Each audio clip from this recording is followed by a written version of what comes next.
మోహన్ బాబును వెంటనే అరెస్ట్ చేయాలి. మోహన్ బాబును వెంటనే అరెస్ట్ చేయాలి. మోహన్ బాబును వెంటనే అరెస్ట్ చేయాలి. వీడియో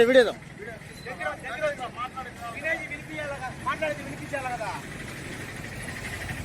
ప్రియమైన మిత్రులారా, ఈరోజు ఈ దిష్టిబొమ్మ కార్యక్రమం చేయడానికి ప్రధానమైన కారణం మన తిరుపతి జిల్లాలో ఉన్న మోహన్ బాబు యూనివర్సిటీలో చట్ట వ్యతిరేకంగా విద్యార్థుల యొక్క తల్లిదండ్రుల దగ్గర దాదాపు 26 కోట్ల రూపాయలు అక్రమంగా వసూలు చేసినట్లు నిజ నిర్ధారణ కమిటీ ద్వారా నిరూపణమైంది.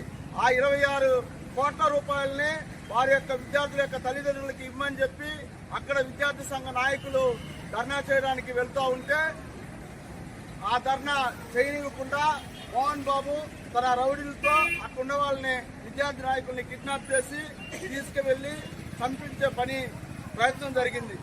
అప్పుడు అక్కడున్న విద్యార్థి నాయకులు ప్రభుత్వానికి తెలియజేస్తే వెంటనే పోలీసు వారు స్పందించి ఆ విద్యార్థి నాయకుల్ని కాపాడడం జరిగింది. అదేవిధంగా ఈ మోహన్ బాబు యూనివర్సిటీకి సంబంధించి గత 5 సంవత్సరాలుగా అనేక అక్రమాలు జరుగుతున్నట్టు, చట్ట వ్యతిరేక కార్యక్రమాలు జరుగుతున్నట్టు నిరూపణ ఉంది. కానీ ఆయన దౌర్జన్యంగా అధికారులను లెక్క చేయకుండా ప్రభుత్వ విధానాలను ధిక్కరించి ఆయన ఈ యూనివర్సిటీ నడిపే పరిస్థితి ఏర్పడింది.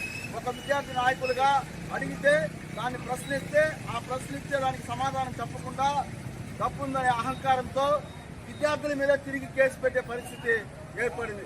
ఎక్కడైనా కిడ్నాప్ అయిన వాళ్ళు కిడ్నాప్ చేసిన వాళ్ళ మీద పెడతారు, కానీ కిడ్నాప్ చేసిన వాళ్ళు కూడా కిడ్నాప్ అయిన వాళ్ళ మీద కేసు పెట్టడం అనేది చరిత్రలో ఎక్కడ లేదు. అది మన తిరుపతి జిల్లాలో